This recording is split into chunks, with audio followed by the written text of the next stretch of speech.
नमस्कार साथियों। ना रुकना है, ना थकना है, बस मेहनत करके लक्ष्य को पाना है। इसी उद्देश्य और मोटिवेशन के साथ हम लोग बात कर रहे हैं राजस्थान के इतिहास की। और राजस्थान के इतिहास में हम अध्ययन कर रहे हैं राजस्थान के एकीकरण का। और जब हम राजस्थान के एकीकरण का अध्ययन करते हैं तो सामान्यतः राजस्थान के एकीकरण को लेकर जो प्रश्न आते हैं वह एकीकरण से पूर्व राजस्थान की राजनीतिक स्थिति क्या थी, राजस्थान में एकीकरण की पृष्ठभूमि क्या थी और राजस्थान में एकीकरण के चरण कौन से थे। तो जब हम राजस्थान में एकीकरण की से पूर्व राजनीतिक स्थिति की बात करते हैं तो राजस्थान जो कि अंग्रेजों के गुलाम रहा है, न केवल राजस्थान, भारत भी 200 वर्षों तक अंग्रेजों के या ब्रिटिश शासन के अधीन रहा है। तो ब्रिटिश शासन ने यहाँ पर भारत या राजस्थान में जो देसी रियासतें थी उन रियासतों पर शासन प्रशासन चलाने के लिए, उन पर नियंत्रण स्थापित करने के लिए एक प्रशासनिक ढांचा तैयार किया, जिसे हम एकीकरण से पूर्व राजनीतिक स्थिति के रूप में जानते हैं। और जब यह प्रशासनिक ढांचा हुआ, उनका उद्देश्य किसी तरह से भारत का आर्थिक शोषण करना था। जो भारत सोने की चिड़िया कहलाता था, उस भारत के किसानों का, भारत के बुद्धिजीवियों का, भारत की महिलाओं का और भारत की जो युवा शक्ति है उनका किस प्रकार से शोषण किया जाए, किस प्रकार से उन पर नियंत्रण स्थापित किया जाए, इसके लिए उन्होंने अपनी एक हायरार्की स्थापित की। और उसके बाद जब ब्रिटिश सरकार का अत्याचार बहुत ज़्यादा हो गया तो भारत के स्वतंत्रता संग्राम के जो महापुरुष हैं उन्होंने अंग्रेजों को भारत से निकालने के लिए, यानी कि भारत में अंग्रेजी शासन समाप्ति के कई प्रयास किए, कई युद्ध यानी क्रांतियां की, कई घटनाओं को अंजाम दिया और कहीं ने अपने प्राणों को न्यौछावर किया। और निश्चित रूप से हम यह सब भारत के इतिहास के अंतर्गत पढ़ते हैं। लेकिन जब हम राजस्थान के एकीकरण की बात करें तो राजस्थान के एकीकरण में सबसे पहले तो हमें राजनीतिक स्थिति को लेकर प्रश्न विशेष रूप से पूछाते हैं कि राजनीतिक स्थिति क्या थी। तो बात करते हैं राजस्थान के एकीकरण से पूर्व राजनीतिक स्थिति पर। हालांकि राजनीतिक स्थिति में हमने पूरी तैयारी के साथ अध्ययन किया है, लेकिन हमें सामान्य जानकारी होनी चाहिए कि हायरार्की क्या थी उस समय जब राजस्थान का एकीकरण का दौर शुरू हुआ, उससे पहले की। तो जब हम राजस्थान के एकीकरण की बात करें तो एकीकरण से पूर्व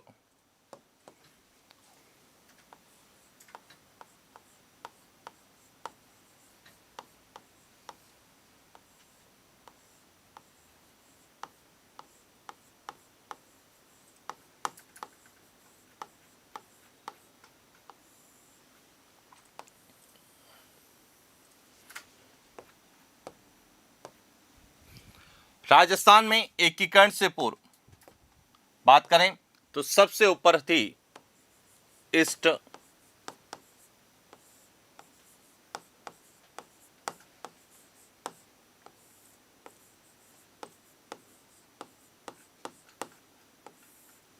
India company. East India company के अधीन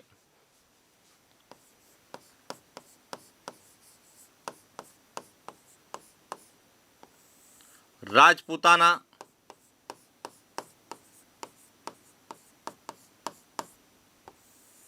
रेजिडेंसी की स्थापना की गई, जिसे राजपूताना एजेंसी भी कहा गया।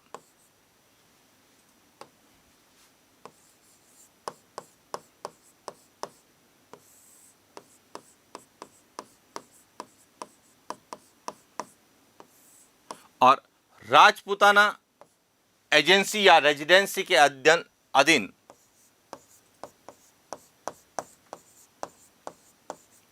रेजिडेंसी की स्थापना की गई।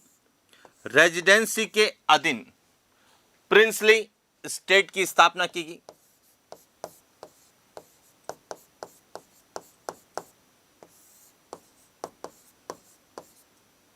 और प्रिंसली स्टेट को दो भागों में बांटा गया।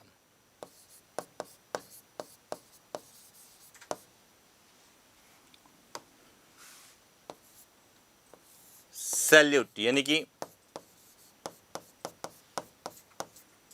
रियासतें और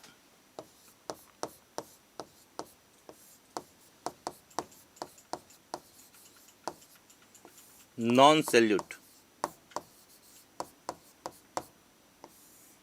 यहां जो है राजस्थान में एकीकरण से पूर्व हायरार्की थी। जो ईस्ट इंडिया कंपनी थी, इसका जो मुख्य था वह कहलाता था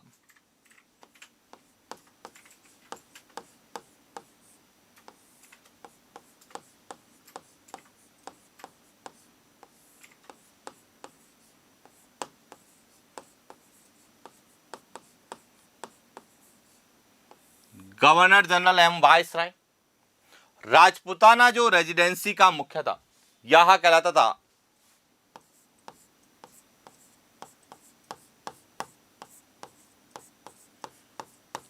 AGG, agent to governor general. और रेजिडेंसी इसका जो मुख्य था, यह कहलाता था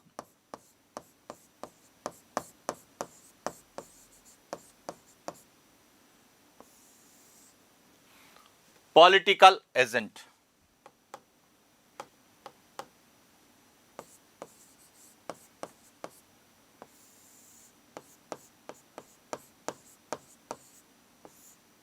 एजेंट और प्रिंसली स्टेट का था वह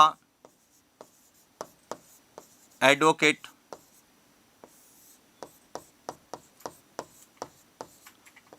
एजेंट कहलाता। अब इनकी संख्या की बात करें तो राजस्थान में जो रेजिडेंसी थी वह 8+1 थी। प्रिंसली स्टेट कितने थे? 22 थे। सैल्यूट स्टेट 19 थे और नॉन सैल्यूट स्टेट 3 थे। इस प्रकार से एकीकरण से पहले राजस्थान में जो है राजनीतिक स्थिति थी कि ईस्ट इंडिया कंपनी के अधीन राजपूताना रेजिडेंसी की स्थापना की गई, जिसका मुखिया एजीजी कहलाता था। राजपूताना रेजिडेंसी के अधीन 8 रेजिडेंसी और एक केंद्र शासित प्रदेश के रूप में अजमेर मेरवाड़ा था, जो जिसका मुखिया पॉलिटिकल एजेंट कहलाता था। रेजिडेंसी के अंदर 22 प्रिंसली स्टेट बनाए गए थे, जिनकी में से 19 सैल्यूट स्टेट थे जिन्हें रियासतें कहा जाता था, और 3 नॉन सैल्यूट स्टेट थे जिन्हें ठिकाने कहा जाता था। और यह राजस्थान में एकीकरण समय रियासतें 19 रियासतें और 3 ठिकाने। 19 रियासतों में 1, 2, 3, 4, 5, 6,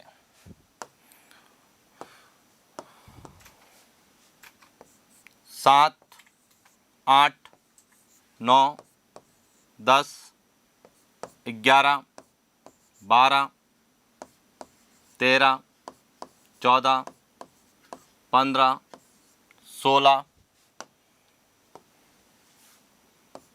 17, यहाँ 18 और यहाँ 19 तो क्या थी? रियासतें। इसमें एक जो था यहाँ केंद्र शासित प्रदेश था अजमेर मेरवाड़ा, और इसमें जो है 3 ठिकाने थे। एक यहाँ ठिकाना था, एक दूसरा यहाँ ठिकाना था, और यहाँ। तो इस प्रकार से ध्यान रखना कि राजस्थान में एकीकरण के समय एक केंद्र शासित प्रदेश, यहां एक केंद्र शासित प्रदेश था, 3 ठिकाने थे और 19 रियासतें थे। और इस तरह से राजस्थान की एकीकरण से पूर्व राजनीतिक स्थिति थी। और एकीकरण से पूर्व राजस्थान में एकीकरण करने का प्रयास कई शासकों के द्वारा, कई रियासतों के द्वारा किया गया, जिसमें सबसे पहला प्रयास उदयपुर के महाराणा भूपाल सिंह के द्वारा राजस्थान यूनियन के रूप में किया गया। उसके बाद जयपुर के महाराजा सवाई मानसिंह द्वितीय के द्वारा राजस्थान संघ के रूप में किया गया। इसी प्रकार से कोटा के महारावल भीम सिंह के द्वारा हाड़ौती संघ बनाने का प्रयास किया गया। वहीं डूंगरपुर के शासक लक्ष्मण सिंह के द्वारा वांगड़ संघ बनाने का प्रयास किया और साथ ही साथ बीकानेर के शासक महाराजा शार्दुल सिंह द्वारा लोहारू राज्य स्थापित करने का प्रयास किया गया। तो इस प्रकार से एकीकरण जो है उसके पहले भी एकीकरण को लेके कई प्रयास हुए, लेकिन जब हम राजस्थान में एकीकरण की बात करते हैं तो हम कहते हैं कि राजस्थान में एकीकरण जो है वह 7 चरणों में पूरा हुआ था और 18 मार्च 1948 से लगाकर 1 नवंबर 1956 तक यानी कि लगभग 8 वर्ष 7 माह और 14 दिन में राजस्थान का एकीकरण पूरा हुआ। तो अब राजस्थान का जो एकीकरण हुआ उस समय राजस्थान में जो राजनीतिक स्थिति थी यह तो हमें क्लियर होगी, लेकिन कई बार प्रश्न आता है कि एकीकरण के समय राजस्थान किस श्रेणी का राज्य था और राजस्थान में कितनी रियासतें थी, किस प्रकार से एकीकरण हुआ। तो बात करते हैं राजस्थान किस श्रेणी के अंतर्गत शामिल था।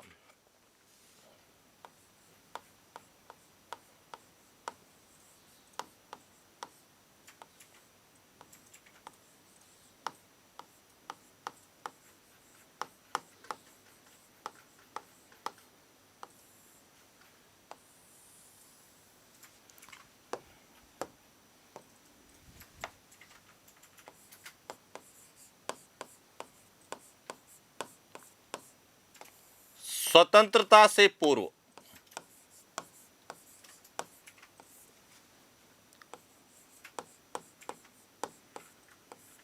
भारत में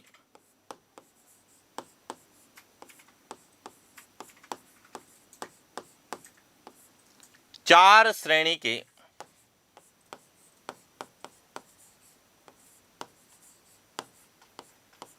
कितने राज्य थे? 4 श्रेणी के राज्य थे। कौन कौन से थे? इसमें सबसे पहले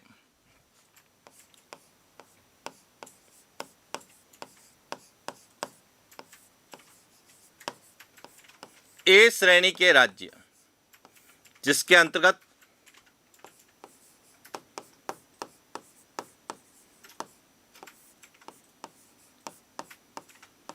ब्रिटिश प्रांत आते थे। ए श्रेणी में ब्रिटिश प्रांत जहां पर सरकार का अंग्रेजों का डायरेक्ट अधिकार था उन्हें ब्रिटिश प्रांत कहा गया। जो अंग्रेजी शासन के अधीन थे उन्हें ब्रिटिश प्रांत कहा गया और ब्रिटिश प्रांतों को ए श्रेणी का राज्य का दर्जा दिया गया। उसके बाद ही बी श्रेणी के राज्य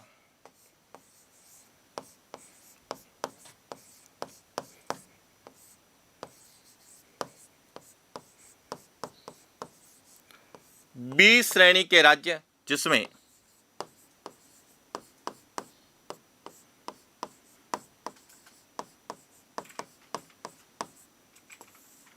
देशी रियासतें शामिल थी। क्या थी? देशी रियासतें यहां बी श्रेणी के राज्यों में शामिल थी, जिस पर ब्रिटिश सरकार का प्रत्यक्ष शासन तो नहीं था लेकिन प्रशासनिक नियंत्रण बनाए हुए था, जिन्हें देशी रियासतें या ब्रिटिश श्रेणी के राज्य बी श्रेणी के राज्य कहा गया। तीसरे थे सी श्रेणी के राज्य।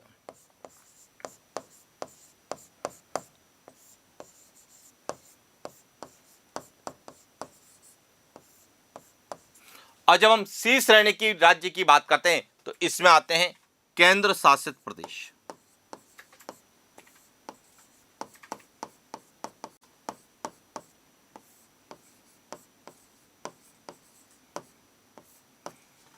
जिसमें राजस्थान में एक केंद्र शासित प्रदेश था अजमेर मेरवाड़ा के नाम से।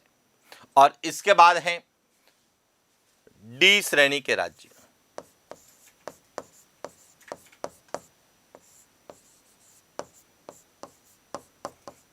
डी श्रेणी के राज्य जिसमें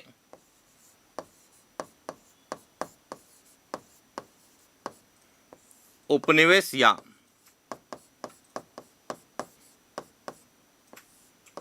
अर्जित राज्य कि ब्रिटिश सरकार के जो उपनिवेश थे या फिर ब्रिटिश सरकार ने शासन ने जिसे अर्जित किया था उन्हें डी श्रेणी के राज्यों की संज्ञा दी। तो इस तरह से स्वतंत्रता से पूर्व भारत में 4 श्रेणी के राज्य थे। अब प्रश्न आता है कि जब राजस्थान का एकीकरण हुआ तो राजस्थान किस श्रेणी के राज्यों में शामिल था। तो अब ध्यान रखना,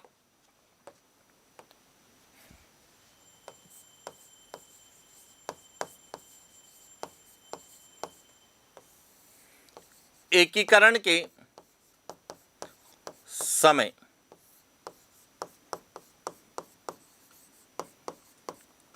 राजस्थान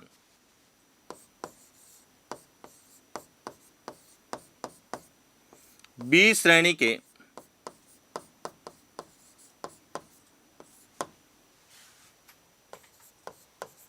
राज्यों में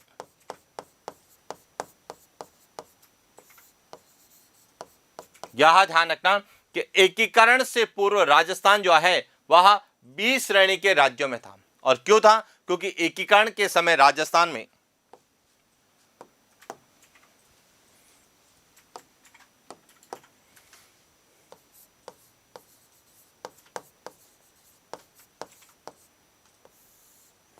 एकीकरण के समय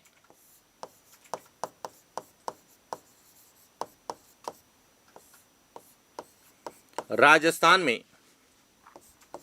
19 रियासतें, 3 ठिकाने तथा एक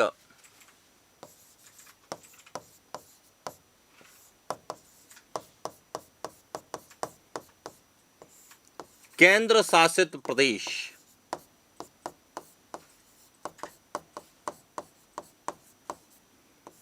अजमेर,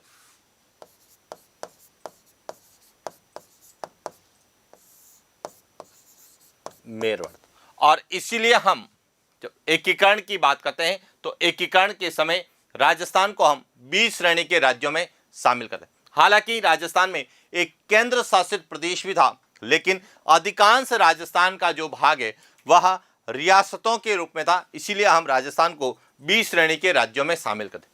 लेकिन यदि आपको बी और सी दोनों पूछा जाए तो राजस्थान का अधिकांश भाग बी में था, एक भाग अजमेर मेरवाड़ा सी के अंतर्गत आता था। और इसीलिए हमें एकीकरण के दौरान या एकीकरण से पूर्व राजस्थान की राजनीतिक स्थिति के संदर्भ में हमें यह भी प्रश्न आता है कि एकीकरण के समय राजस्थान किस श्रेणी के राज्यों में शामिल था। तो यदि आपको ए, बी, सी और डी में पूछे तो राजस्थान बी श्रेणी के राज्यों में था। और यदि ए, बी, बी, सी, सी, डी, सी, ए के रूप में पूछे तो बी और सी दोनों में था, क्योंकि बी में रियासतें थी और सी में केंद्र शासित प्रदेश था। तो 19 रियासतें भी थी और एक केंद्र शासित प्रदेश के रूप में था। तो इस प्रकार से हमें राजस्थान के एकीकरण से पूर्व जो है राजनीतिक स्थिति को पूछा था। अब प्रश्न आता है कि राजस्थान का एकीकरण किस प्रकार से हुआ। तो जब हम राजस्थान के एकीकरण की बात करें तो 15 अगस्त 1947 तक राजस्थान की सभी रियासतों ने रियासती विभाग के विलय पत्र पर हस्ताक्षर कर दिए थे। कोई भी रियासत पीछे नहीं रही थी। सबसे पहले 7 अगस्त को बीकानेर रियासत ने किया और सबसे अंत में 14 अगस्त 1947 को धौलपुर रियासत ने किया। तो इस तरह से हम कहते हैं कि जब हम राजस्थान का एकीकरण पढ़ते हैं, अब यहां एक एक पॉइंट समझना कि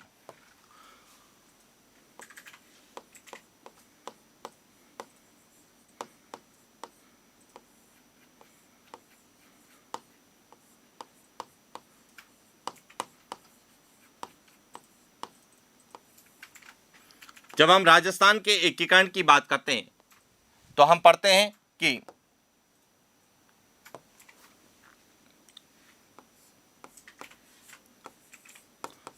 15 अगस्त 1947 तक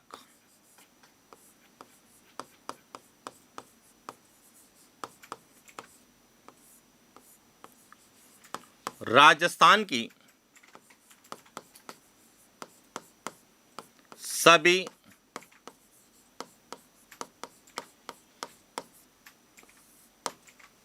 रियासतों ने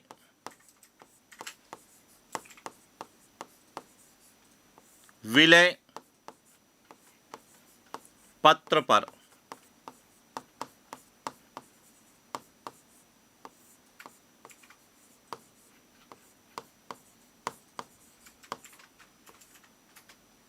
यानी कि एकीकरण से पहले 15 अगस्त 1947 जब भारत आजाद हुआ उस समय तक राजस्थान की जितनी भी रियासतें थी 19 रियासतों के शासकों ने विलय पत्र पर हस्ताक्षर किए।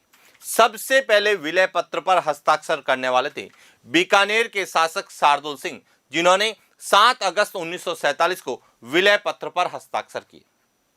उसके बाद 9 अगस्त को जोधपुर के शासक महाराजा हनवंत सिंह ने हस्ताक्षर किए और उसके बाद विलय पत्र पर हस्ताक्षर का क्रम जारी रहा और सबसे अंत में 14 अगस्त 1947 को धौलपुर के शासक उदय भान सिंह ने विलय पत्र पर हस्ताक्षर कर दिए। और इस तरह से कहते हैं कि 15 अगस्त 1947 यानी कि स्वतंत्रता के समय, भारत की स्वतंत्रता के समय राजस्थान की सभी रियासतों ने विलय पत्र पर हस्ताक्षर कर दिए, या यह कहें भारत या संघ का हिस्सा बनने की सहमति दे चुके थे।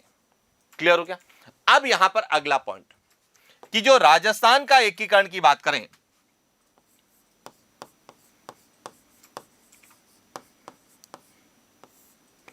राजस्थान का एकीकरण 18 मार्च 1948 से 1 नवंबर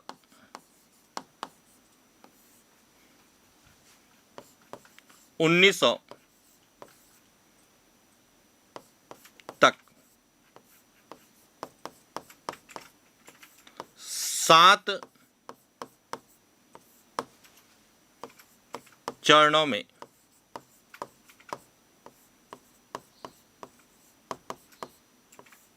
कितने चरणों में?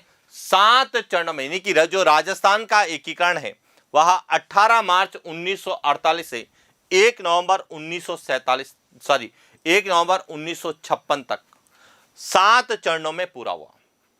और राजस्थान के एकीकरण में कितना समय लगा? तो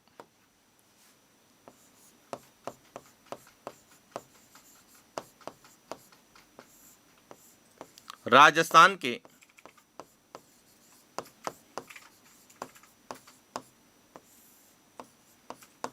एकीकरण में 8 वर्ष 7 माह और 14 दिन का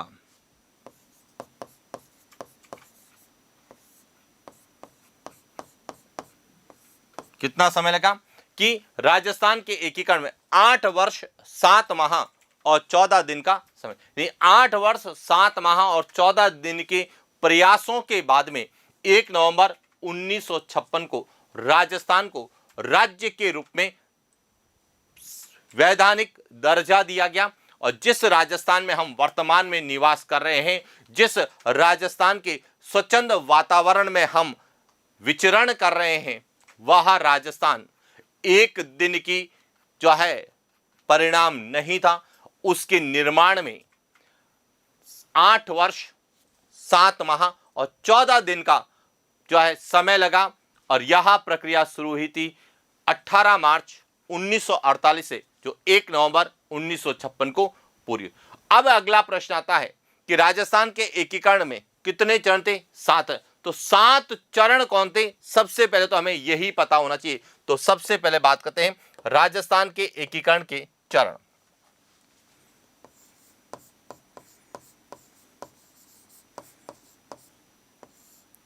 राजस्थान के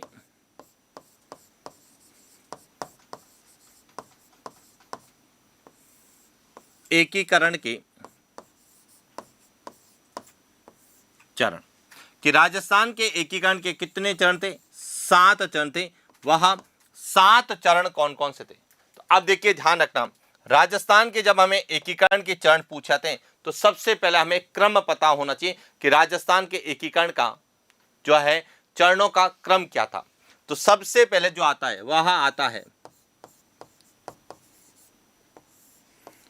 मत्स्य संघ, उसके बाद पूर्व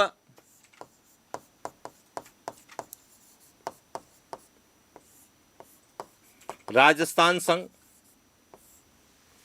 उसके बाद संयुक्त राजस्थान,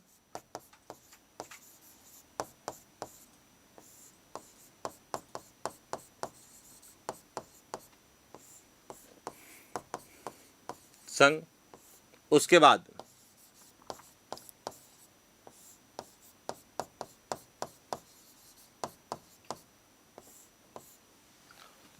वृहद राजस्थान,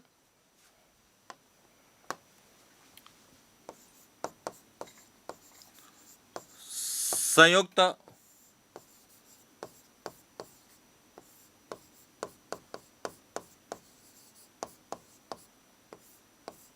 वृहद राजस्थान, फिर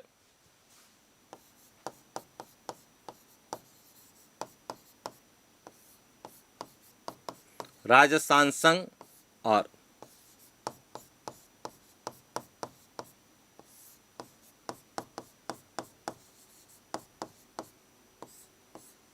इस प्रकार से राजस्थान के एकीकरण के 7 चरण थे। सबसे पहला मत्स्य संघ, उसके बाद पूर्व राजस्थान संघ, फिर संयुक्त राजस्थान संघ, फिर वृहद राजस्थान, संयुक्त वृहद राजस्थान, राजस्थान संघ और वर्तमान राजस्थान। यह जो शुरू हुआ था यह 18 मार्च 1948 से शुरू हुआ और यह 1 नवंबर 1900। इस तरह से 7 चरण में राजस्थान का एकीकरण हुआ। अब हमें एग्जाम में एक एक चरण को लेके प्रश्न पूछे जाते हैं और एक एक चरण को लेके क्या प्रश्न बनेंगे, चाहे हमें मत्स्य संघ के बारे में पूछा जाता है, कई बार हमें पूर्व राजस्थान संघ के बारे में पूछा जाता है, कई बार हमें संयुक्त राजस्थान संघ के बारे में, वृहद राजस्थान के बारे में, संयुक्त वृहद राजस्थान और वर्तमान राजस्थान। ये जो राजस्थान के एकीकरण की जो चरण है, इन चरणों को लेके भी कई बार हमें प्रश्न पूछा था। लेकिन सबसे पहले जब हम राजस्थान के एकीकरण के चरण पढ़ें तो सबसे पहले तो हमें राजस्थान की राजनीतिक स्थिति का पता होना चाहिए। एकीकरण के समय राजस्थान की राजनीतिक स्थिति क्या थी, राजस्थान जो है वह कौन कौन से क्षेत्रों में बटा हुआ था, यानी कि कौन से राज्यों के रूप में था, और राजस्थान का एकीकरण किस प्रकार से, कितने समय में, कितने चरणों में हुआ। अब हम बात करते हैं, जब राजस्थान के एकीकरण की बात आती है तो सबसे पहले आता है मत्स्य संघ, तो जो कि राजस्थान के एकीकरण का प्रथम चरण है मत्स्य संघ। अब मत्स्य संघ को लेके क्या प्रश्न बनेंगे, किस प्रकार से प्रश्न पूछे जाएंगे, उन पर हम विस्तार से चर्चा करते हैं। और सबसे पहले हम बात करते हैं मत्स्य संघ की।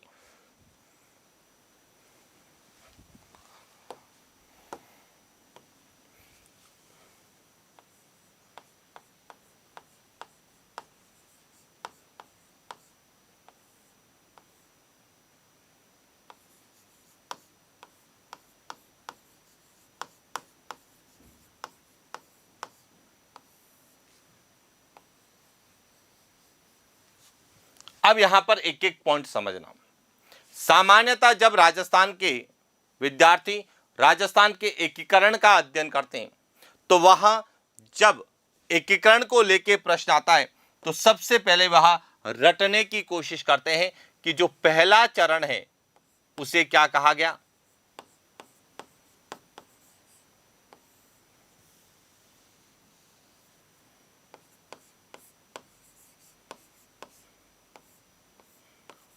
प्रथम चरण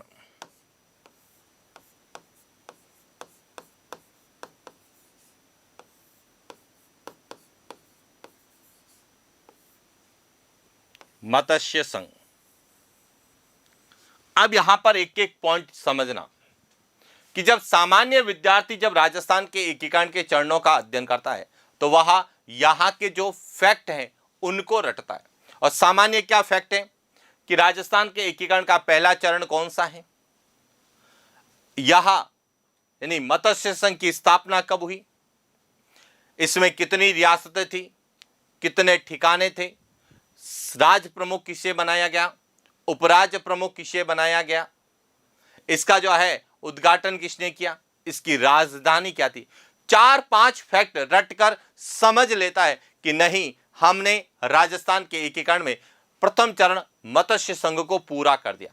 लेकिन विद्यार्थियों, जिस तरह से वर्तमान में न केवल राजस्थान की राज्य व्यवस्था, राजस्थान के भूगोल, राजस्थान के इतिहास और कला संस्कृति के प्रश्नों की प्रकृति में बदलाव देखने को मिला, और इसीलिए केवल हम 4-5 फैक्ट रटकर हम एकीकरण को पूरा नहीं कर सकते। तो इसीलिए हमें एकीकरण की एक एक घटना के बारे में, चाहे वह मत्स्य संघ से संबंधित हो या मत्स्य संघ की स्थापना से पहले हो, एक एक घटना को क्रमबद्ध जब आप समझोगे तो आपको क्लियरिटी होगी कि किस तरह से हमें एकीकरण को याद करना है, किस तरह से हमें एकीकरण को समझना है। केवल 4-5 फैक्ट से हमें एकीकरण याद नहीं करना है, क्योंकि वर्तमान में जब प्रश्नों की प्रकृति बदल रही है, प्रश्न पूछने का तरीका बदल रहा है, तो हमें फैक्ट पूछे जाएंगे, लेकिन फैक्ट की अपेक्षा उस पूरे प्रोसेस को जब समझने की कोशिश करेंगे तो आपको क्लियर होगा कि किस तरह से मत्स्य संघ का निर्माण हुआ और राजस्थान के एकीकरण की प्रक्रिया शुरू हुई। क्योंकि जब हम मत्स्य संघ के बारे में पढ़ते हैं तो कई जगह लिखा हुआ मिलता है कि मत्स्य संघ जो है इसका स्थापना 17 मार्च 1948 को हुई, तो कुछ किताबों में 18 मार्च 1948 है। अब 17 और 18 में अंतर क्या है, यह जिसने क्लियर कर दिया उस विद्यार्थी को मत्स्य संघ की स्थापना को लेके, चाहे वो 18 मार्च के संदर्भ में पूछे, 17 मार्च के संदर्भ में पूछे, प्रश्न उसका गलत नहीं होगा। तो इसीलिए जब हम राजस्थान में एकीकरण के चरण पढ़ें और सबसे पहले जब हम प्रथम चरण मत्स्य संघ का अध्ययन करें, तो सबसे पहले तो हमें मत्स्य संघ की स्थापना से पहले क्या क्या घटना हुई, उस घटना को समझकर हमें मत्स्य संघ के पूरे प्रोसेस या प्रकरण को समझना। तो आप देखिए, जब हम मत्स्य संघ की स्थापना की बात करते हैं तो इससे पूर्व कुछ ऐसी घटनाएं हुई जो कि मत्स्य संघ के निर्माण के लिए या उसके उद्घाटन के लिए, उसकी स्थापना के लिए उत्तरदायी भी मानी जाती। अब इसमें सबसे पहली घटना हुई कि मत्स्य संघ की स्थापना से पूर्व अलवर और भरतपुर, जो कि पहले मेवात प्रदेश के रूप में जाना जाता था, जहां पर मेव जाति के लोगों का बाहुल्य है, वहां मेव जाति के लोग एक पृथक क्षेत्र की मांग कर रहे थे। यानी कि सबसे पहला पॉइंट आपको याद रखना है, मत्स्य संघ की जब आप स्थापना प्रथम चरण पढ़ें तो आपका सबसे पहला पॉइंट यह क्लियर होना चाहिए कि मत्स्य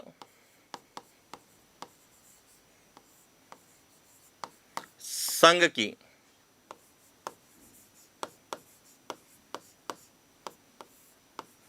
स्थापना से पूर्व, कि मत्स्य संघ की स्थापना से पूर्व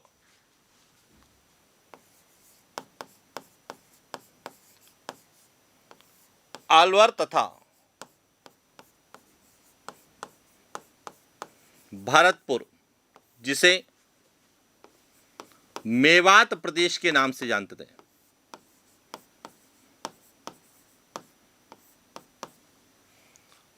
भरतपुर के मेव जाति के लोगों ने पृथक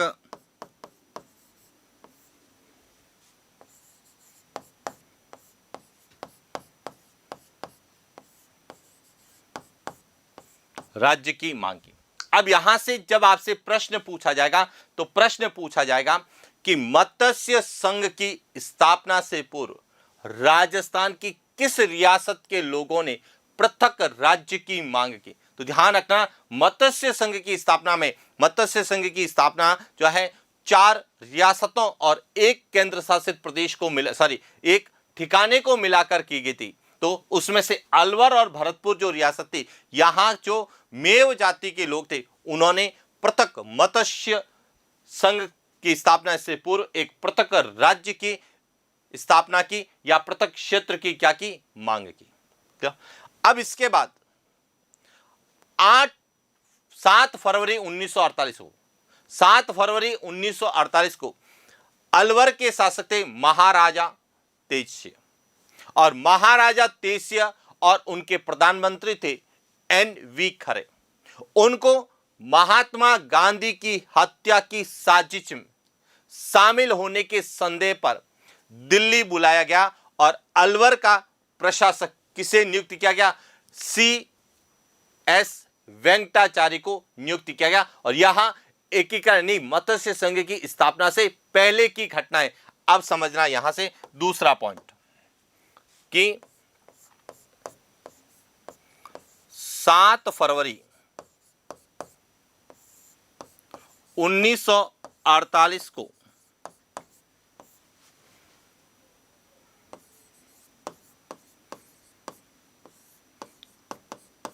केंद्र सरकार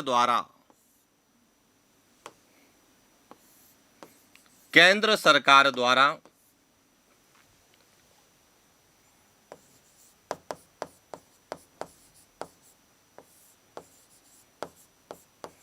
अलवर के शासक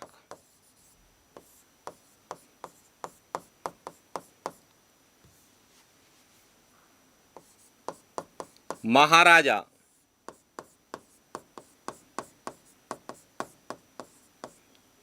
तेजसिंह तथा उनके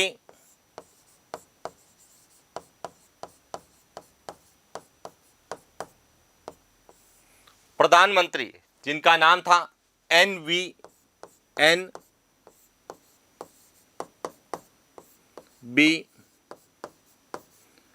खरे को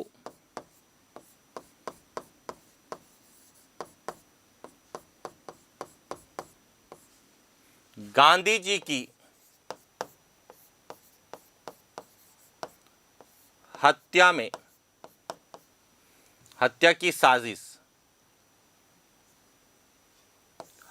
की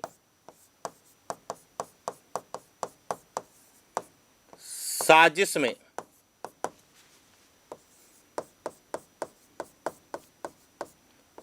शामिल होने के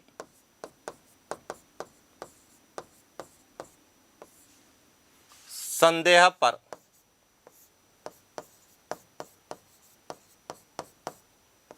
दिल्ली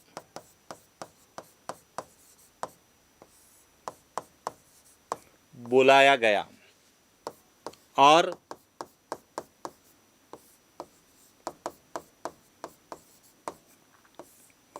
अलवर का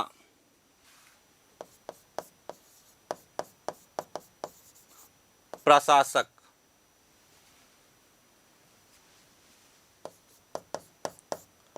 C.S. वेंकटाचार्य को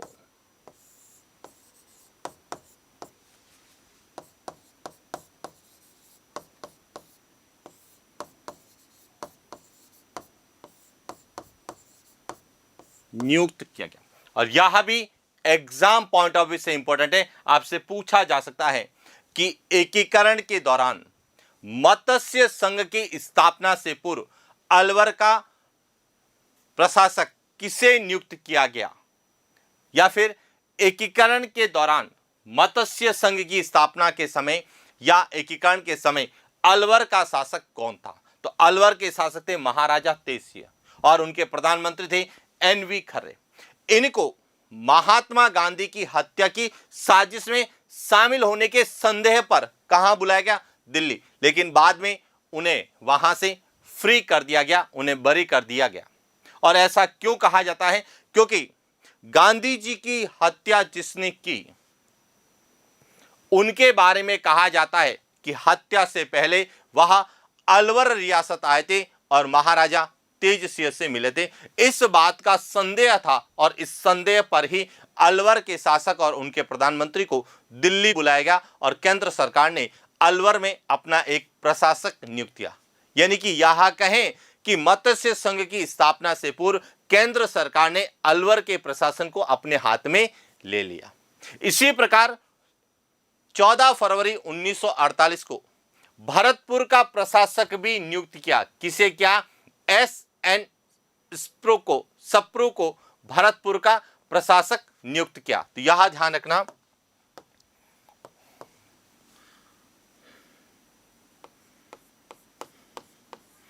14 फरवरी 1948 को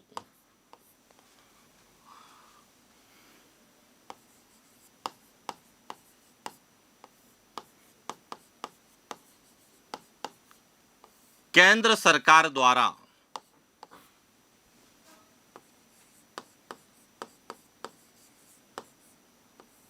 भरतपुर का प्रशासक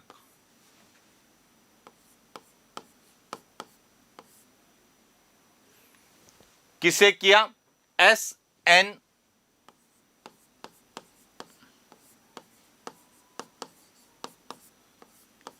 सप्रू को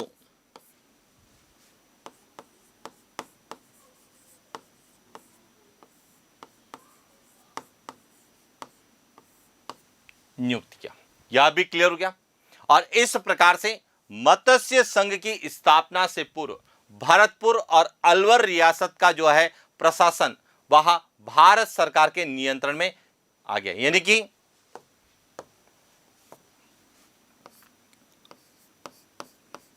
मत्स्य संघ की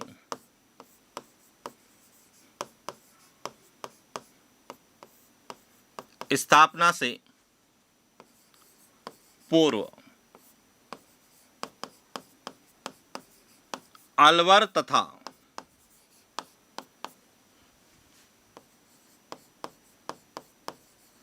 भरतपुर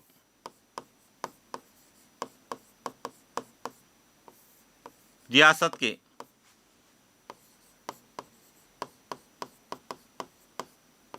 प्रशासन पर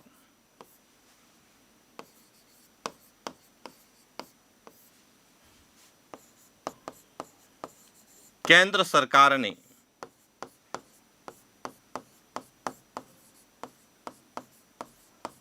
नियंत्रण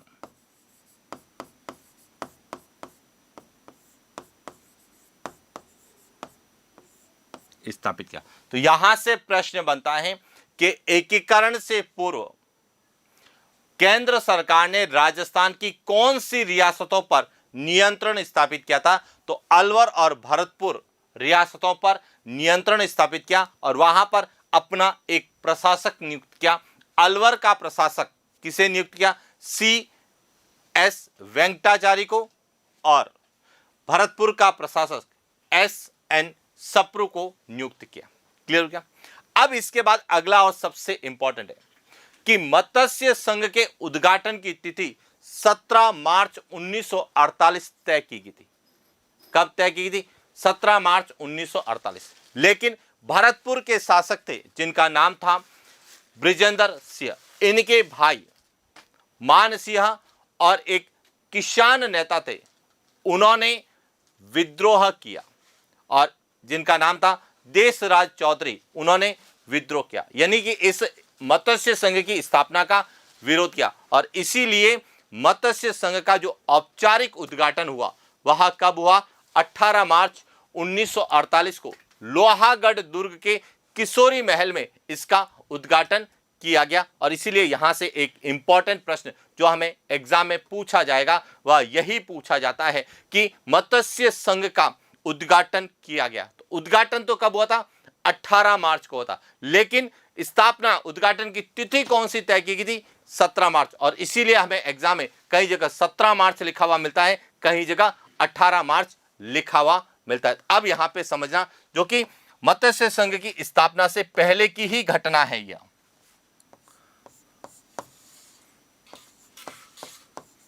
मत्स्य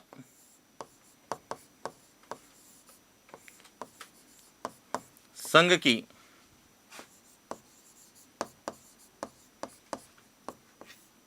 स्थापना की तिथि 17 मार्च 1948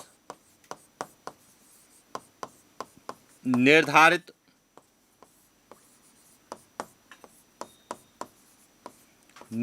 की गई थी कि मत्स्य संघ की स्थापना 17 मार्च 1948 को की जाएगी।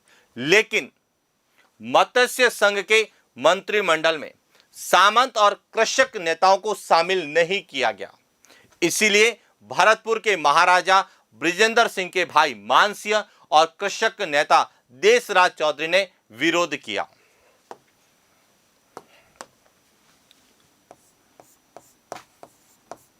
मत्स्य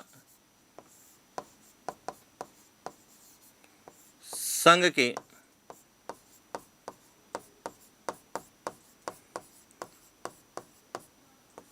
मंत्रिमंडल में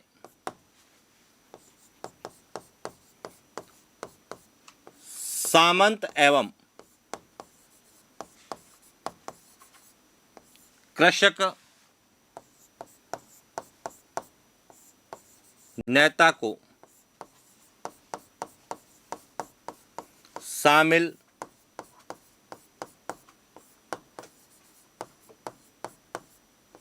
नहीं करने पर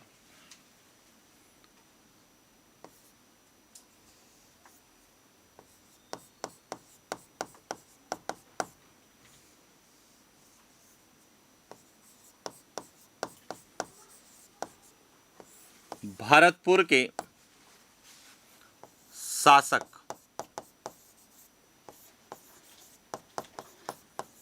बृजेंद्र सिंह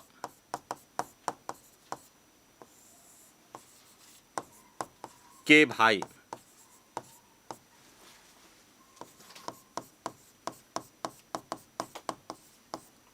मानसिंह तथा कृषक नेता देशराज चौधरी ने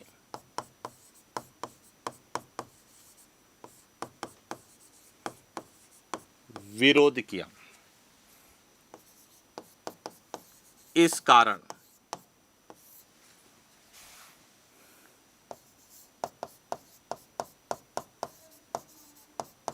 अनौपचारिक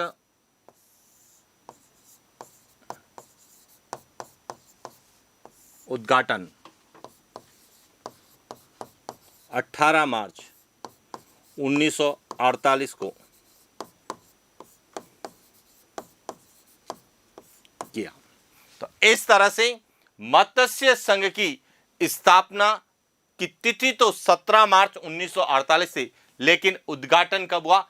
18 मार्च को। और इसीलिए हमें अलग अलग जगह अलग अलग देखने को मिलता है। कई जगह हमें स्थापना पूछी जाती है तो कई जगह हमें उद्घाटन पूछा जाता है। तो स्थापना तो 17 मार्च 1948 है, लेकिन विरोध के कारण इस स्थापना का उद्घाटन जो है वह 18 मार्च को हुआ। और इसीलिए हमें एग्जाम में अलग अलग जगह अलग अलग रूप में पूछा जाता है।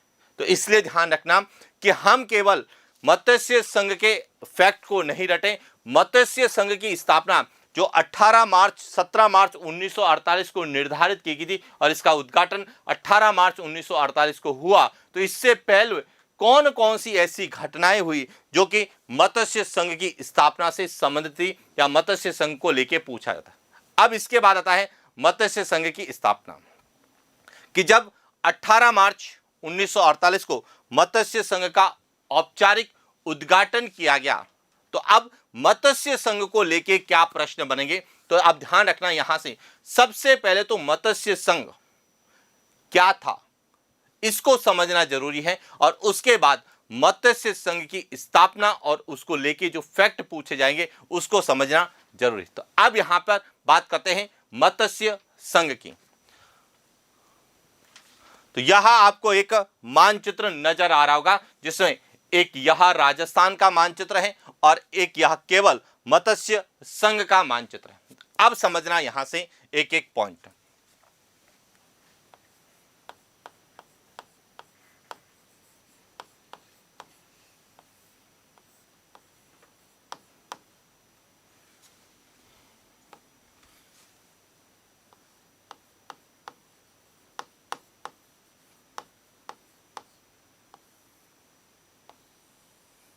अब देखिए क्या क्या पॉइंट याद रखना है। सबसे पहले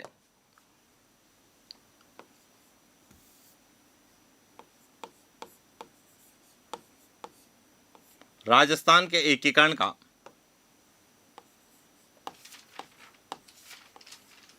प्रथम चरण क्या था?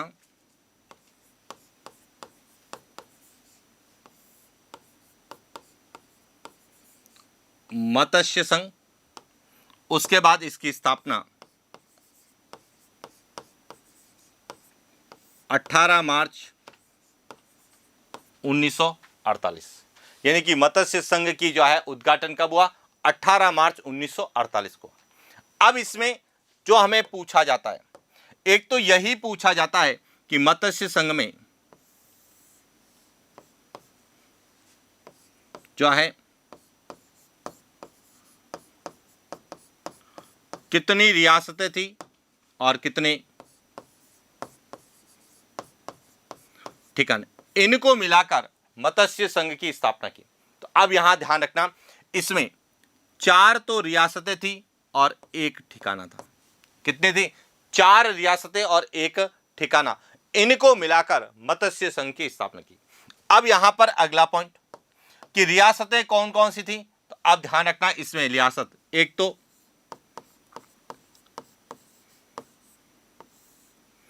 अलवर रियासत थी, एक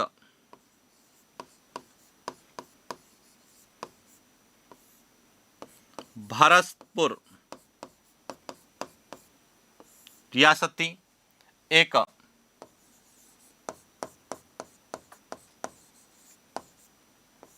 धौलपुर रियासत थी और एक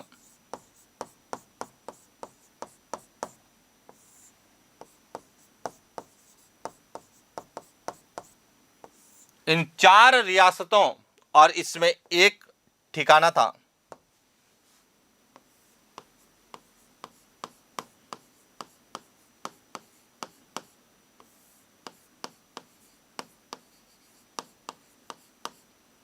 नीमराना ठिकाना। यानी कि जो प्रथम चरण है मत्स्य संघ, इसकी स्थापना कब हुई? 18 मार्च 1948 को हुई। और उस समय इसमें कितनी? 4 रियासतें और 1 ठिकाना था।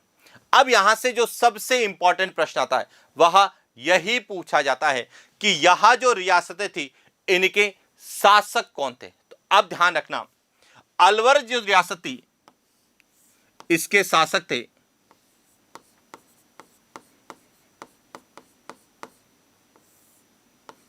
महाराजा तेजस्वी। यहां ध्यान रखना, अलवर के शासक कौन थे उस समय, यानी एकीकरण के समय अलवर के शासक कौन थे? महाराजा तेजस्वी। जब हम बात करते हैं भरतपुर के, तो यहां के शासक थे महाराजा बृजेंद्र सिंह।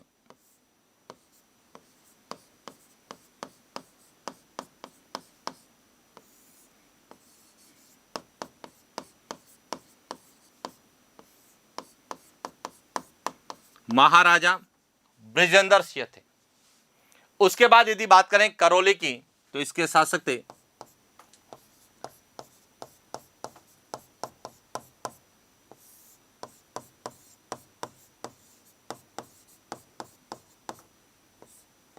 महाराजा गणेश पाल। और धौलपुर के महाराजा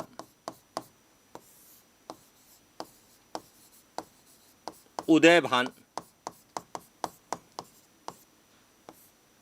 और धौलपुर के शासक महाराजा उदयभान सिंह एकीकरण के यानी कि विलय पत्र पर हस्ताक्षर करने वाले सबसे अंतिम शासक के रूप में जाने जाते। तो इस तरह से जब मत्स्य संघ की स्थापना हुई या मत्स्य संघ का जब उद्घाटन हुआ, उस समय मत्स्य संघ में 4 रियासतें और 1 ठिकाने को शामिल किया गया। पॉइंट क्लियर क्या? अब अगला पॉइंट कि मत्स्य संघ जो है इसका नाम किसने दिया, तो यह ध्यान रखना, यहां पर अगला पॉइंट, इसका जो नामकरण है वह दिया के एम मुंशी ने इसका नामकरण दिया, जिसे कहा जाता है कन्हैयालाल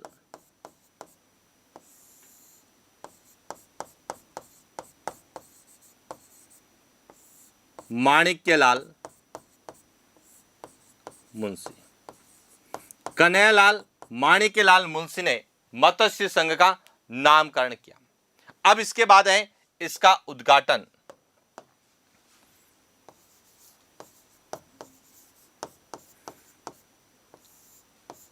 कि जो इसका औपचारिक उद्घाटन 18 मार्च 1948 को, तो किसने किया? नरहरि विष्णु गौडगिल ने।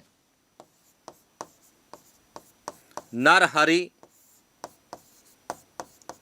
विष्णु गौडगिल ने, जिसे हम एनवी गौडगिल के नाम से जानते हैं। और इसका जो है उद्घाटन कहां किया गया?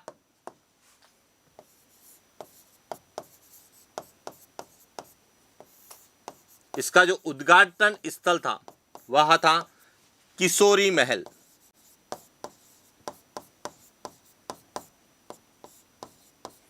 किशोरी महल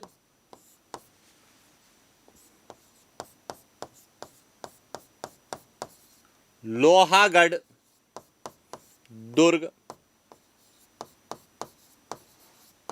भरतपुर के लोहागढ़ दुर्ग के किशोरी महल में इसका उद्घाटन किया गया। और इसकी जो राजधानी बनाई गई, मत्स्य संघ की राजधानी, वह किसे बनाई गई थी? अलवर को जो है मत्स्य संघ की राजधानी बनाया गया। तो इस प्रकार से हमें जब मत्स्य संघ का उद्घाटन हुआ 18 मार्च 1948 को लेके, तो इसको लेके क्या क्या प्रश्न बनते हैं वह क्लियर होने चाहिए। क्या क्या पॉइंट हमें एग्जाम में पूछे जाते हैं। सबसे पहले इसका जो है उद्घाटन कब हुआ, इसको नाम किसने दिया, इसका उद्घाटनकर्ता कौन से, उद्घाटन स्थल कौन सा था, और उस समय जो है मत्स्य संघ में जो रियासतें थी उनके शासक कौन थे। कई बार हमें यहां से प्रश्न पूछे जाते हैं। तो अब इसको हम एक बार अच्छे से लिखने की कोशिश करें कि किस तरह से हमें लैंग्वेज के रूप में यहां पूछा जाएगा।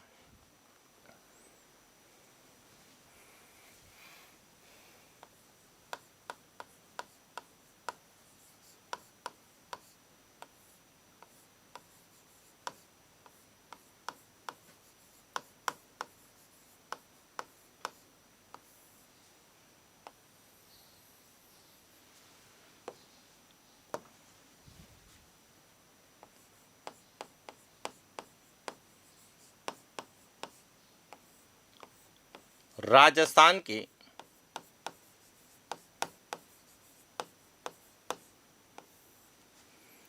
एकीकरण का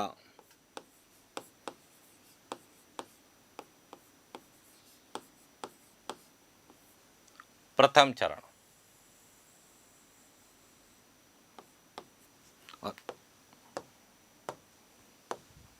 अब एकीकरण का प्रथम चरण क्या है, आप समझना कि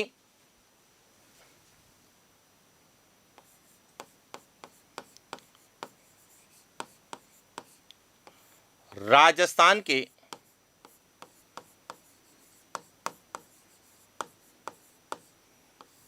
एकीकरण के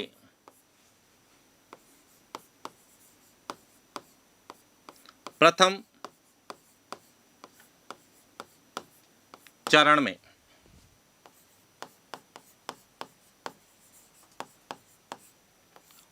राजस्थान की 4 रियासत तथा एक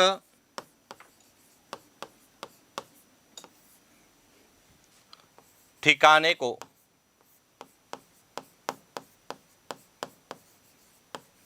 मिलाकर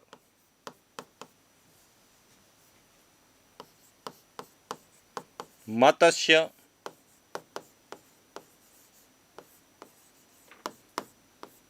संघ की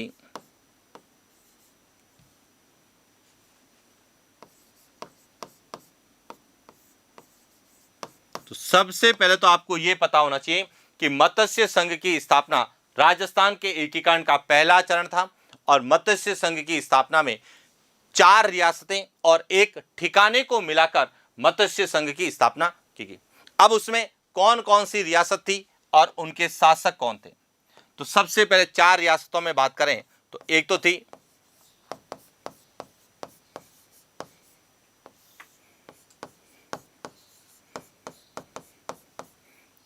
अलवर रियासत और यहां के शासक थे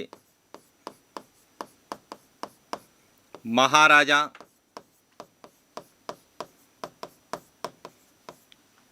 तेजसिंह। दूसरी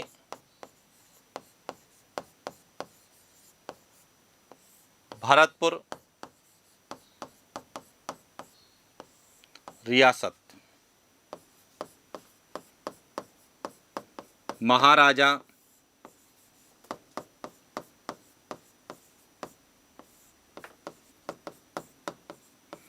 बृजेंद्र सिंह। तीसरी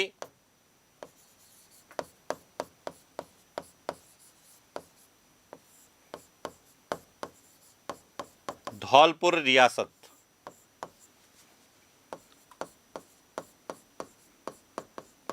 महाराजा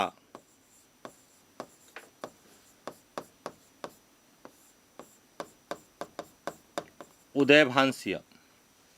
और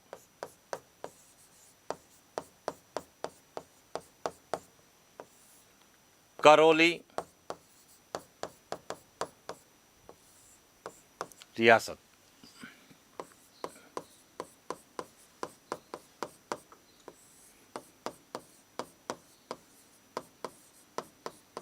महाराजा गणेशपाल। और एक ठिकाना था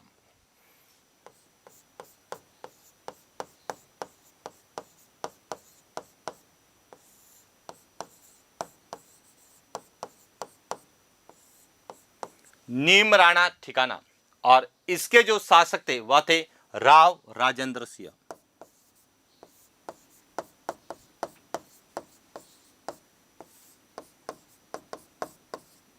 राव राजेंद्र सिंह यहां के क्या थे? शासक। तो सबसे पहले जब हम एकीकरण का पहला चरण पढ़ें तो मत्स्य संघ में कितनी रियासतें, कितने ठिकाने थे और उनके शासक कौन थे? अब दूसरा और सबसे इंपॉर्टेंट प्रश्न आता है कि मत्स्य संघ का नामकरण किसके द्वारा किया गया?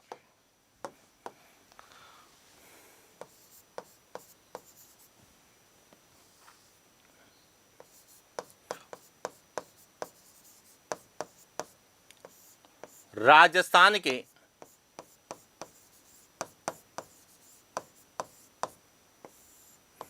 एकीकरण के दौरान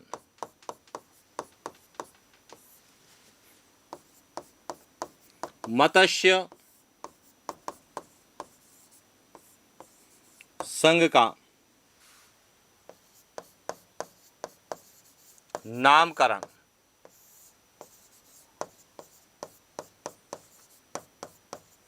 कन्हैयालाल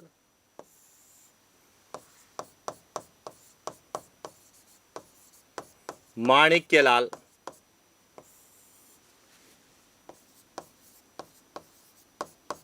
मुंशी, जिसे हम KM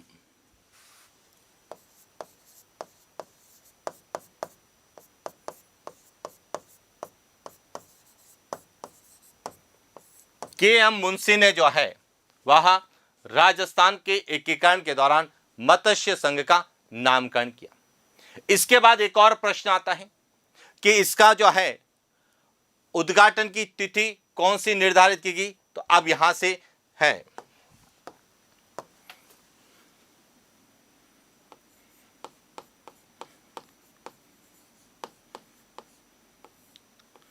राजस्थान के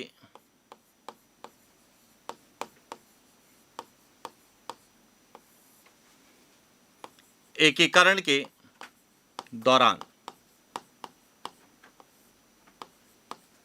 मत्स्य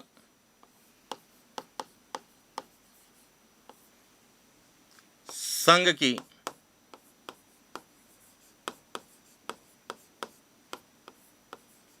स्थापना की तिथि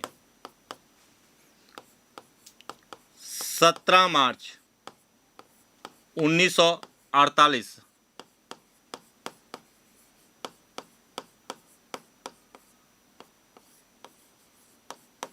निर्धारित की कि मत्स्य संघ का उद्घाटन कब हुआ?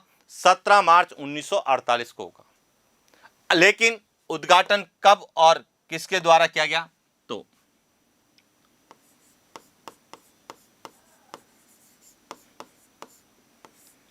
राजस्थान के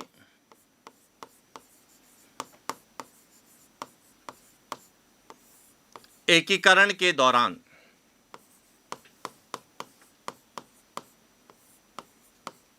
मत्स्य संघ का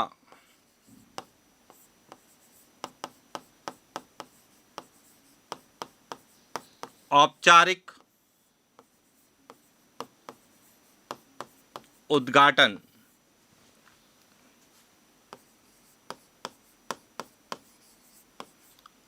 भरतपुर के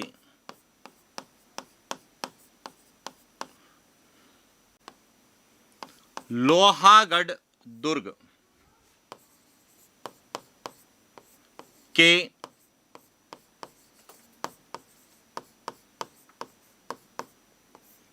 किशोरी महल में 18 मार्च 1948 को नरहरि विष्णु गॉडगिल, जिसे हम NV गॉडगिल के नाम से जानते हैं,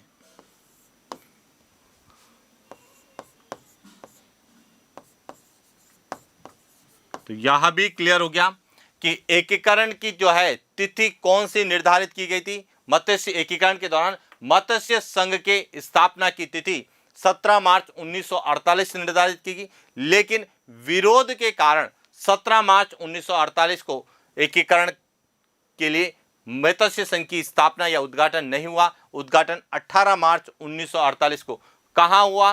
भरतपुर में। किस दुर्ग में हुआ? लोहागढ़ दुर्ग में। किस महल में हुआ? किशोरी महल में हुआ। और किसने किया? नरहरि विष्णु गॉडगिल ने किया। अब इसके बाद जब मत्स्य संघ का उद्घाटन हुआ तो उसके बाद मत्स्य संघ की जो है स्थिति क्या थी? तो अब ध्यान रखना, एकीकरण के दौरान मत्स्य संघ है, इसका जो क्षेत्रफल था वह क्षेत्रफल लगभग कितना था? 12,000 वर्ग किलोमीटर था।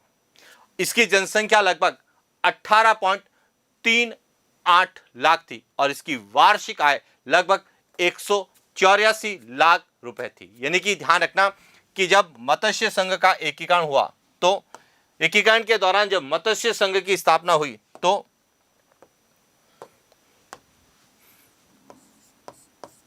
मत्स्य संघ की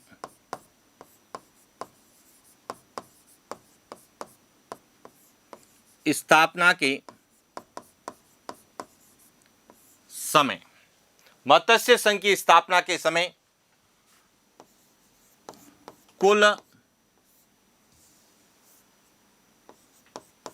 मत्स्य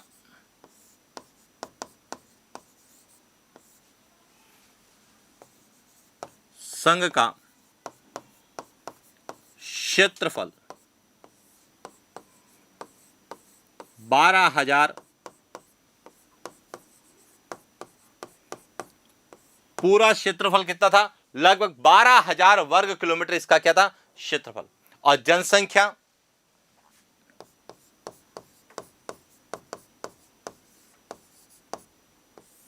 जनसंख्या कितनी थी? लगभग 18.38 लाख तथा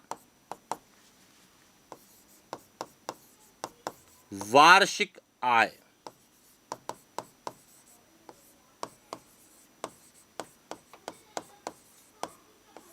184 लाख, जिसे लिखा जाता है 1.84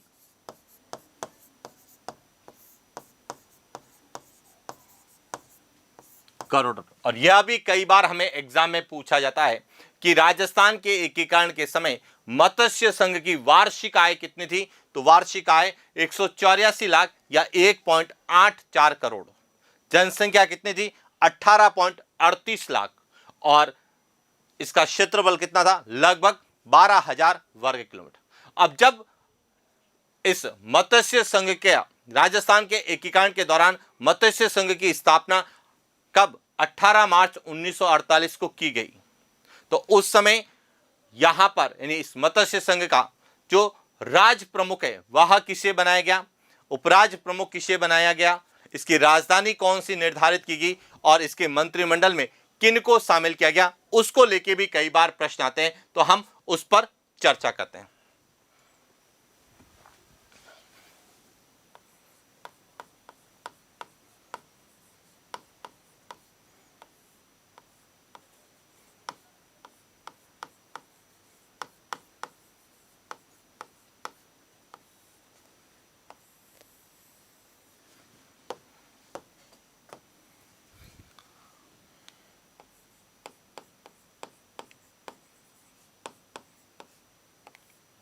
राजस्थान के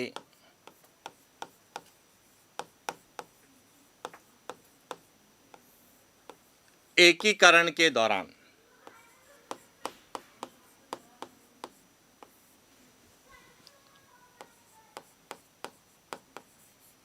मत्स्य संघ की राजधानी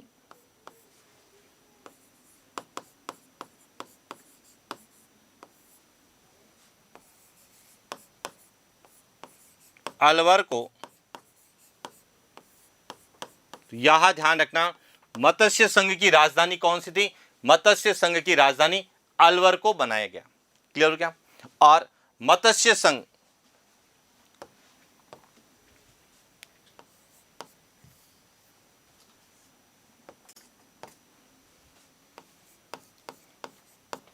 मत्स्य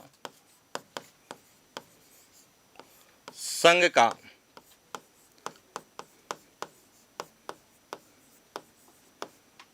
राज प्रमुख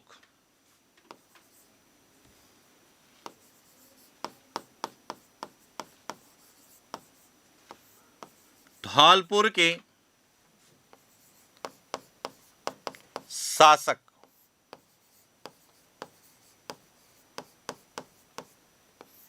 उदयभान सिंह को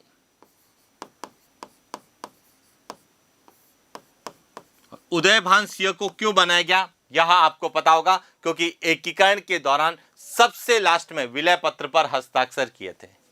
इसीलिए जो है मत्स्य संघ का राज प्रमुख किसे बनाया गया? धौलपुर के शासक उदयभान सिंह को बनाया गया। जबकि उपराज प्रमुख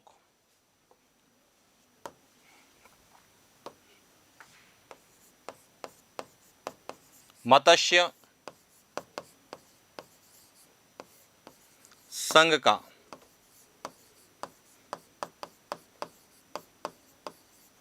उपराज्य प्रमुख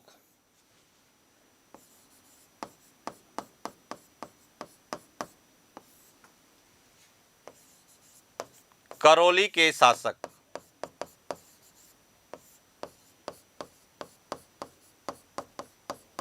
महाराजा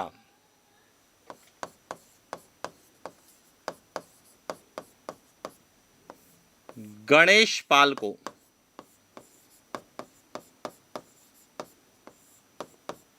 किसको बनाया गया?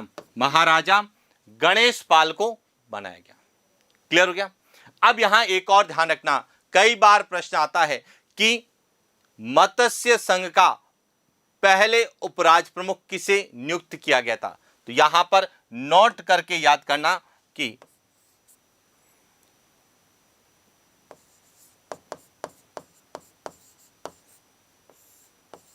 अलवर के शासक महाराजा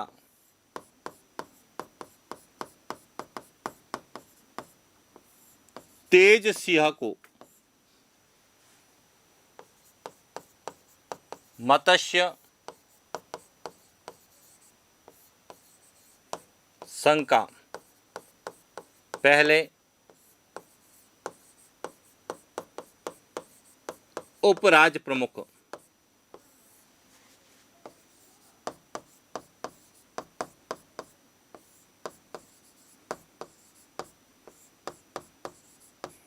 घोषित किया गया था। यह भी ध्यान रखना कि अलवर के महाराजा जो तेज सिंह थे उनको पहले जो है मत्स्य संघ का उपराज प्रमुख घोषित किया गया था, लेकिन बनाया किसे गया था? अब कहेंगे कि अलवर के महाराजा तेज सिंह को उपराज प्रमुख क्यों घोषित किया गया था? अब ध्यान रखना, इसका कारण है कि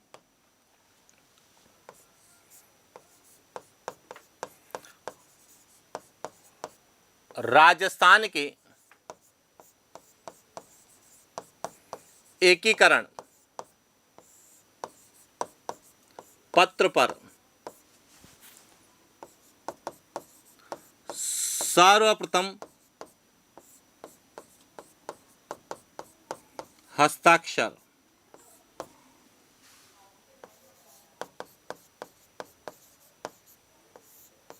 अलवर के महाराजा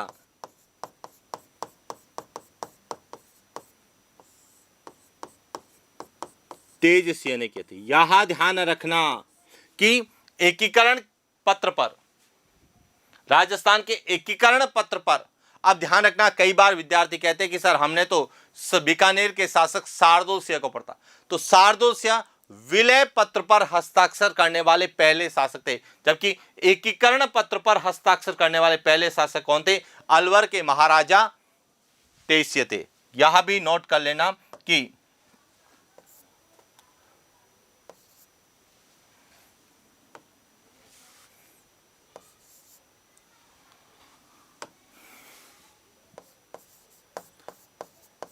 विलय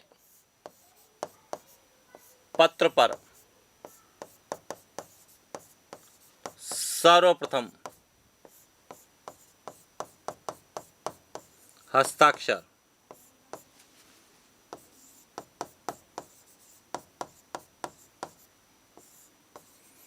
बीकानेर के शासक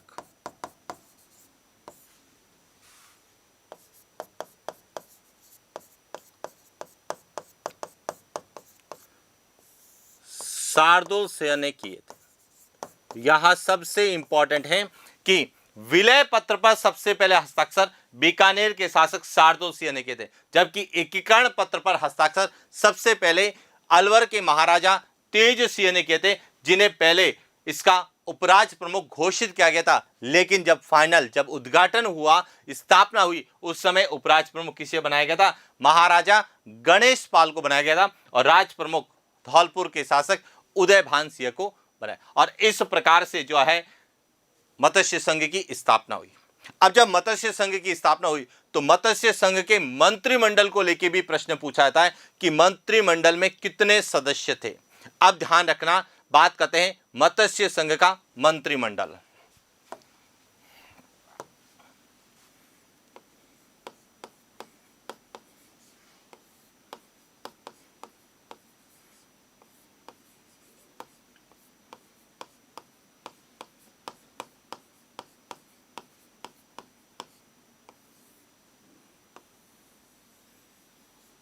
अब मत्स्य संघ का जो मंत्रिमंडल था उसमें सबसे पहले आते हैं मत्स्य संघ का प्रधानमंत्री किसे बनाया गया?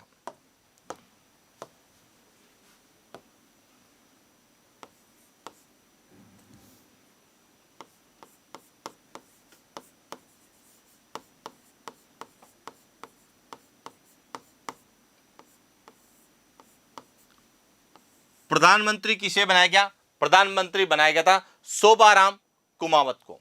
किसको बनाया गया था?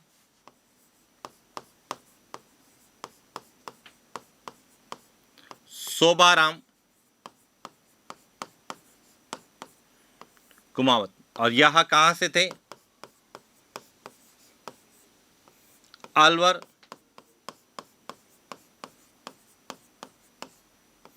अलवर प्रजामंडल के शोभाराम कुमावत को जो है क्या बनाया गया था, प्रधानमंत्री बनाया गया।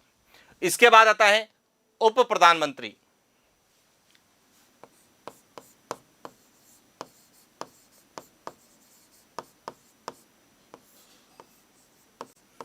उप प्रधानमंत्री जो है वह किसे बनाया गया था, उप प्रधानमंत्री बनाया गया था जुगल किशोर चतुर्वेदी, जो कि भरतपुर प्रजामंडल के थे। जुगल किशोर चतुर्वेदी, जो कि कहां से आते थे, भरतपुर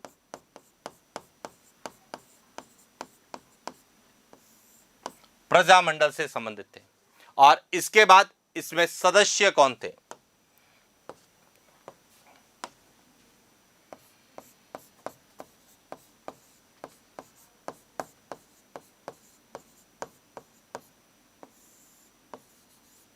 मंत्रिमंडल के सदस्य।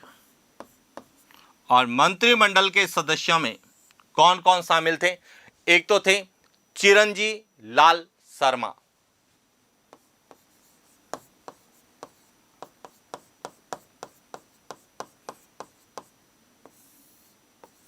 चिरंजी लाल शर्मा, जो कि कहां के थे,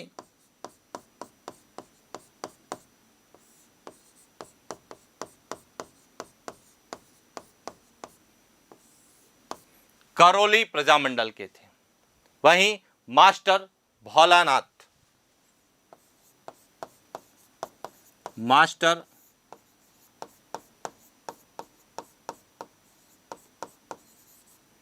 भोलानाथ अलवर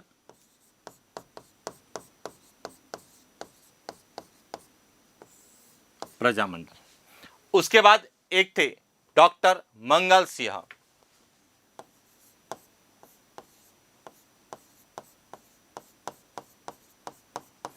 डॉक्टर मंगल सिंह यह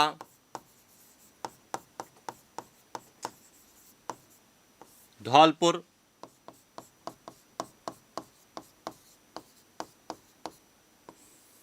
और एक थे गोपीलाल यादव,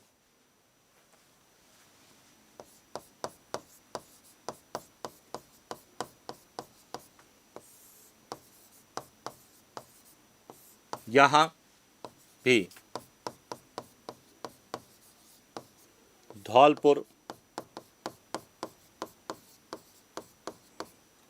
प्रजामंडल से संबंधित है। लेकिन कई जगह आपको भरतपुर प्रजामंडल के रूप में भी मिलता है। लेकिन हमें यह पूछा जाता है कि मत्स्य संघ के मंत्रिमंडल में कौन कौन शामिल थे। तो कुल इसमें 6 सदस्य थे, जिसमें एक प्रधानमंत्री, एक उप प्रधानमंत्री और 4 सदस्य थे। प्रधानमंत्री अलवर प्रजामंडल के शोभाराम कुमावत को बनाया गया। उप प्रधानमंत्री भरतपुर प्रजामंडल के जुगल किशोर चतुर्वेदी को बनाया गया, जिसे हम राजस्थान के नेहरू के नाम से भी जानते हैं। यानी कि जुगल किशोर चतुर्वेदी को राजस्थान का नेहरू भी कहा जाता है। और मंत्रिमंडल में 4 सदस्य थे, जिसमें एक करौली प्रजामंडल के थे, एक अलवर प्रजामंडल के थे और 2 धौलपुर प्रजामंडल के थे। लेकिन कई जगह हमें जो है गोपीलाल यादव को भरतपुर प्रजामंडल के रूप में दर्शाया जाता है। तो ध्यान रखना, जब आप सुमेलित करें तो विशेष रूप से ध्यान रखें कि चिरंजी लाल मिश्रा को जो है करौली प्रजामंडल के साथ करना है, मास्टर भोलेनाथ को अलवर प्रजामंडल के साथ करना है और डॉक्टर मंगल सिंह को धौलपुर प्रजामंडल के साथ करना। यदि यह 3 क्लियर है और सुमेलित में चौथा यदि आता है कि गोपीलाल यादव भरतपुर, तो हमें मेंशन करके प्रश्न के अनुसार उत्तर को सही देना है। लेकिन जब हम इतिहास का अध्ययन करते हैं तो हमें विशेष रूप से इस प्रकार से मिलता है। तो यह ध्यान रखना, जब हमें मत्स्य संघ को लेके प्रश्न पूछे जाते हैं तो हम केवल और केवल तथ्यों को नहीं रटें, पूरे प्रोसेस को समझने की कोशिश करें कि मत्स्य संघ की स्थापना से पहले राजस्थान की राजनीतिक स्थिति क्या थी, मत्स्य संघ की स्थापना से पहले कौन कौन सी घटनाएं घटित हुई, जब मत्स्य संघ की स्थापना हुई तो उस समय वहां के शासक कौन थे, वहां की जनसंख्या कितनी थी, क्षेत्रफल कितना था, वार्षिक आय कितनी थी, और जब मत्स्य संघ का उद्घाटन हुआ तो उद्घाटन की तिथि कौन सी तय की गई, उद्घाटन कब हुआ, और जब उद्घाटन हुआ तो कहां हुआ, किसके द्वारा किया गया, नाम किसने दिया, राजधानी किसे बनाई गई, इसका राज प्रमुख किसे बनाया गया, उपराज प्रमुख किसे बनाया गया, और साथ ही मंत्रिमंडल में किस किस सदस्यों को शामिल किया गया। और यदि इतना आप अच्छे से पढ़ लेते हैं तो निश्चित रूप से मत्स्य संघ को लेके या राजस्थान के एकीकरण के पहले चरण को लेके कोई भी प्रश्न गलत होने की संभावना नहीं थी। तो ये था आज का हमारा सेशन, जिसमें हमने राजस्थान के एकीकरण के दौरान या राजस्थान के एकीकरण के चरणों में प्रथम चरण मत्स्य संघ के बारे में अध्ययन किया। तो आज के लिए इतना ही, मिलते हैं नेक्स्ट क्लास। Thank you.